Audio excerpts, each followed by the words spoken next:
Question 19 है assertion reason का question. इसका असर्शन क्या कह रहा है?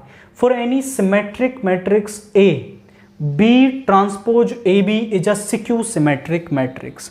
आप समझो कि कोई मैट्रिक्स है पी, पी ट्रांसपोज यदि पी के बराबर आ रहा है तो सिमेट्रिक, और अगर सिक्यू सिमेट्रिक है तो वो माइनस ऑफ पी के इक्वल होता है, यानी उसका ट्रांसपोज उसके नेगेटिव के इक्वल होना चाहिए। असर्शन में वो कह रहा है कि A transpose is A equal to A, ये हमें सिमेट्रिक दे रखा है, और वो कह रहा है कि बी ट्रांसपोज ए बी जो है वो सिक्यू सिमेट्रिक है। तो हम इसका ट्रांसपोज करेंगे और चेक करेंगे कि ये किसके इक्वल आ रहा है।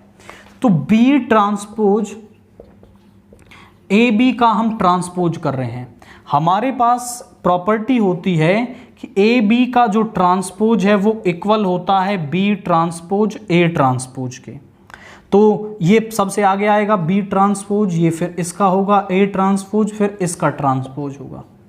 और हमारे पास ये भी प्रॉपर्टी है कि किसी भी मैट्रिक्स के ट्रांसपोज का ट्रांसपोज उसके ही इक्वल होता है, यानी बी ट्रांसपोज ए बी।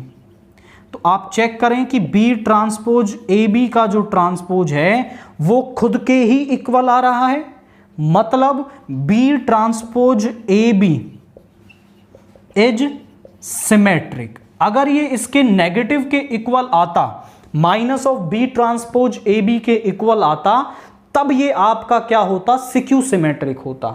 यानी जो ए है वो तो फॉल्स है, ए इज फॉल्स। आर को पढ़ लेते हैं। A square matrix P is skew symmetric if P transpose is equal to minus P होता है, तभी वो सिक्यू सिमेट्रिक होती है। A is false and R is true. तो ये इसका एक्सप्लेनेशन होगा कि जो ए है वो फॉल्स होगा एंड आर है वो ट्रू होगा।